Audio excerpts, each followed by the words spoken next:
Bonjour à tous et bienvenue dans cette vidéo où on va parler de recherche vocale. Alors comment est-ce qu'il faut faire pour optimiser son site et son référencement naturel à cette nouvelle méthode de recherche. Donc à la fin de cette vidéo, vous serez capable donc de mettre tout ça en place, vous assurer que votre site soit prêt pour la recherche vocale. Et donc pour ça, il faudra rester jusqu'à la fin de la vidéo. C'est parti tout de suite avec la recherche vocale. Qu'est-ce que c'est? Alors la recherche vocale, c'est quoi? Si vous prenez par exemple votre téléphone et que vous ayez, je ne serais-ce un Android ou un iOS avec Apple, vous avez une possibilité de parler à ce qu'on appelle un assistant vocal qui va répondre à vos demandes. Vous pouvez très bien faire, par exemple, pour un Android, vous maintenez le bouton, vous faites OK Google, quel temps va-t-il faire demain à Paris? Et il vous sortira toute une feuille en fait sur votre téléphone qui vous expliquera le temps qu'il fera demain à Paris avec peut-être aussi d'autres températures de la semaine. Vous pouvez également demander une définition, vous pouvez poser une question en fait à l'assistant vocal et il va vous répondre, aussi simplement que ça. Alors, deuxième point, pourquoi est-ce qu'il est important de bien optimiser votre site pour la recherche vocale? Alors, la première chose, c'est que la précision de ces outils-là est de plus en plus optimisée. C'est-à-dire qu'il y a 2-3 ans, on était dans les 80% à peu près de précision. Aujourd'hui, on est à plus de 95% de précision de la part de ces assistants à comprendre notre voix. Donc, le machine learning a fait quand même un sacré progrès en 3 ans. Et là, on est vraiment sur quelque chose qui devient quasiment parfait. Essayez, vous verrez, la compréhension de ces outils-là est juste excellente. Ensuite, il y a actuellement 50% des Français qui sont persuadés que la recherche vocale a un intérêt sur le mobile. Vous allez me dire, il reste 50%. Ouais, 50%, c'est juste qu'il faut encore convaincre ces gens-là que la recherche vocale est vraiment quelque chose d'utile pour eux. Ça prend un petit peu de temps. Aux États-Unis, ils sont un petit peu en avance sur nous. Il faut savoir qu'à peu près une recherche sur 5 sur un téléphone est faite depuis la recherche vocale.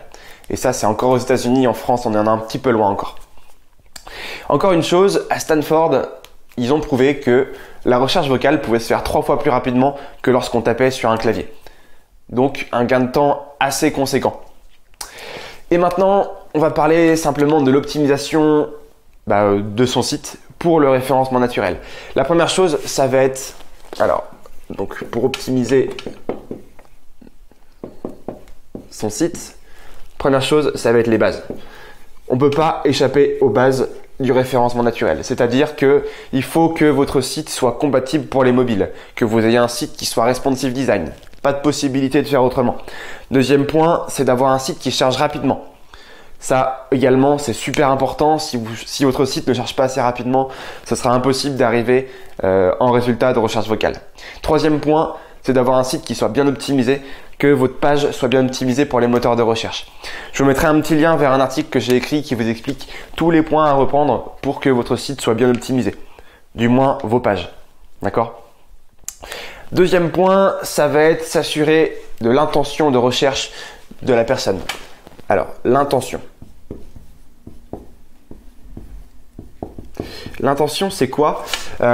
Si par exemple vous faites une recherche sur Google et que vous tapez, je ne sais pas, information sur quelque chose, sur un point, et que vous n'arrivez pas à trouver ce que vous voulez. C'est quelque chose d'assez pointu, mais vous avez beau chercher, personne ne donne de réponse à ce que vous voulez et ce que vous voulez chercher en fait, vraiment.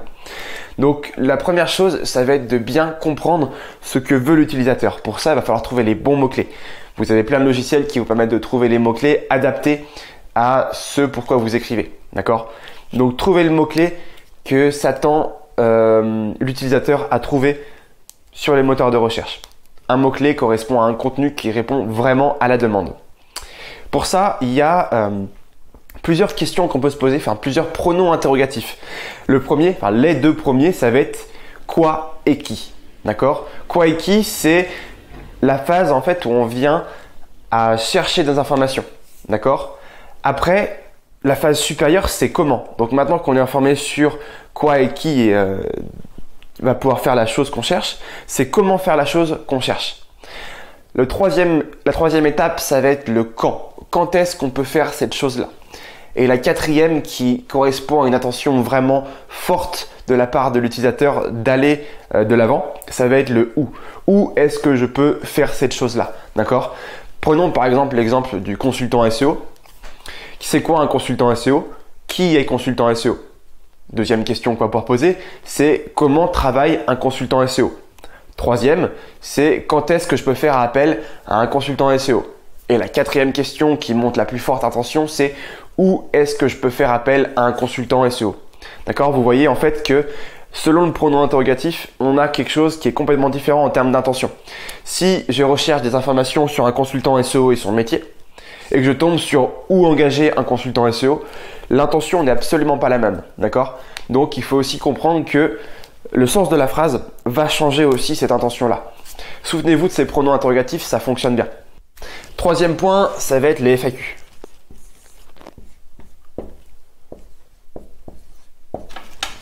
Alors, les FAQ, à quoi ça correspond en fait? La FAQ, ça veut dire Frequently Asked Question en anglais, ou bien en traduit, ça peut être question fréquemment posée. On appelle ça aussi plus communément en français les foires aux questions. Ces trucs-là, c'est bien, les grosses entreprises les utilisent, ça permet d'aider un petit peu les utilisateurs qui ont des problèmes. Sauf que certaines fois, les pages, vous allez avoir des questions ici et vous allez avoir la réponse qui apparaît ici. Ça reste sur la même URL, sur la même page. Le problème, c'est que lorsque vous posez votre question, si la réponse est extrêmement précise et que ça correspond vraiment à la question qui est posée sur le site, vous allez avoir une réponse qui est assez précise par oral. Mais si jamais ça se mélange entre deux questions, vous risquez de ne pas avoir la bonne réponse. Alors c'est pour ça qu'il ne faut pas rester sur une FAQ qui fasse juste sur une page, mais en gros d'avoir des questions. Lorsqu'on clique dessus, on est redirigé vers une autre page. Pourquoi? Parce que ça vous permet en fait de vous assurer que Google comprenne mieux votre question et vienne directement sur la page en question. Là, il peut avoir du mal en fait à discerner le contenu qu'il faut trouver dans cette page-là. Alors que si vous faites des pages pour chacune des questions, eh ben, ce sera beaucoup plus simple pour la recherche vocale. Il aura beaucoup moins de mal et Google pourra faire la différence. Google ou Siri d'ailleurs ou un autre. Ils pourront faire la différence et vous donner directement le bon contenu. Donc lorsque vous faites une FAQ, pensez à faire des liens qui redirigent vers d'autres pages réponses en fait. Ne faites pas une FAQ sur une seule page, ok? Ça c'est super important. Ensuite, quatrième point, pardon, je vais effacer ça. Ça va être les mots-clés de longue traîne. Alors, hop, on va faire long tail. Hop, ça vient de l'anglais en fait, long tail, longue queue. On parle en français de longue traîne. Alors, c'est quoi? Ce sont des mots qui se composent des mots-clés qui se composent de plus de 4 mots. En gros, pour faire simple, ce sont des requêtes de plus de 4 mots. Par exemple, si je prends chaussure, chaussure c'est un mot-clé générique. C'est un seul mot-clé composé d'un seul mot. Si je prends chaussures de sport orthopédique pour femmes, et ben là on est sur un mot-clé qui est beaucoup plus long, beaucoup plus spécifique, beaucoup plus précis. Et là on est sur des requêtes de longue traîne.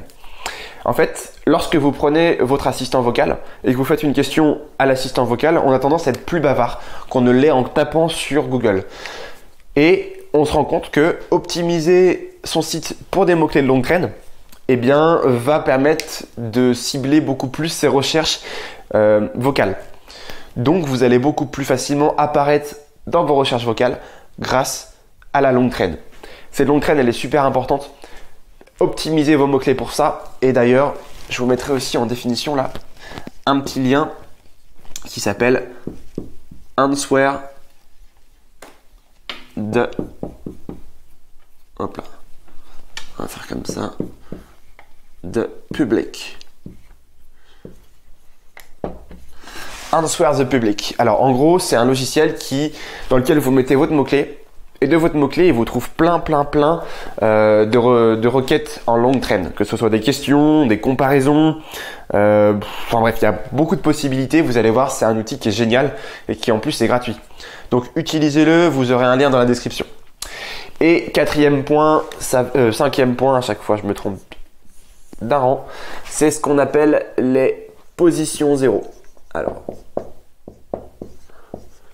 position 0, c'est quoi? C'est les requêtes qui se trouvent au-dessus des résultats de recherche naturelle.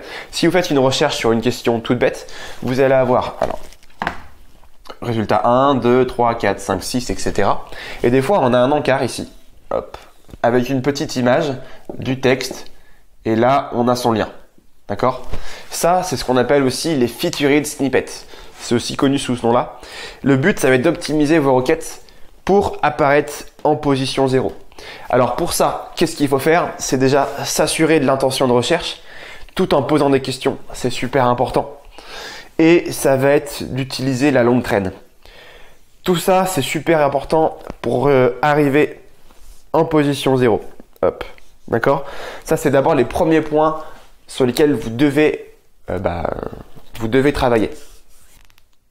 Ensuite, il faudra découper un petit peu votre contenu. C'est-à-dire que si vous répondez à une question, n'hésitez pas à avoir plusieurs points en fait de réponse. Première étape, deuxième étape, troisième étape, quatrième étape, cinquième étape. Ça, c'est super important. On voit souvent aussi dans les featured snippets des sortes de listes. 1, 2, 3, 4. Les points 1, 2, 3, 4. Ou bien les bullet points. Les bullet points, c'est vous avez un petit point, une partie. Un petit point, hop, hop. Et là, on a le petit texte en fait qui vient là. 2 points. Et c'est ces petits ronds là. On appelle ça des bullet points. Ça, c'est super important d'utiliser aussi dans vos résultats, enfin dans vos pages pour apparaître en featured snippet. Le dernier point, l'avant-dernier point pour les featured snippets, ça va être d'utiliser des images et des vidéos. Ça a tendance aussi à apparaître bien dans les featured snippets. On a toujours une petite image ici qui vient apparaître avec. Et le dernier point pour bien optimiser ces résultats pour les featured snippets, ça va être d'avoir un article qui soit simple à lire. Votre grand-mère, votre petit enfant doit pouvoir lire l'article et le comprendre. Si vous pouvez écrire pour une personne très âgée ou une personne en très bas âge, eh ben vous avez réussi votre coup. Et là, vous avez beaucoup plus de chances que les gens comprennent et que du coup, ça soit réutilisé dans les featured snippets. Si je demande la théorie de la relativité, le but, c'est de pouvoir l'expliquer simplement. D'accord? Plus on comprend simplement, plus Google aura de chance de vous mettre en featured snippet. Aussi simplement que ça. Alors, j'ai terminé pour cette vidéo. N'oubliez pas du coup d'optimiser votre site pour la recherche vocale. Pensez aux bases du SEO, à l'intention de recherche du visiteur, à faire des FAQ et à faire des FAQ sur différentes pages et pas sur une seule page. À optimiser également vos résultats pour la longue traîne. Ça, c'est super important. Et de viser aussi les featured snippets. Actuellement, je vous le répète, en France, c'est pas encore super connu. Ça va l'être très très vite. Aux États-Unis, c'est en train de faire un boom. Ils ont vraiment une avance sur nous d'un point de vue utilisation de ce genre d'outils. Donc vraiment, mettez-vous dedans. Vous allez voir, vous n'allez pas regretter ça. En attendant, je vous invite à venir cliquer sur le lien qui est ici ou dans la description pour obtenir 1 heure de formation offerte sur le référencement. C'est vraiment la possibilité de mettre en place une grosse stratégie SEO et de commencer à attirer du trafic qualifié sur son site. En attendant, je vous dis à bientôt pour une prochaine vidéo. Salut!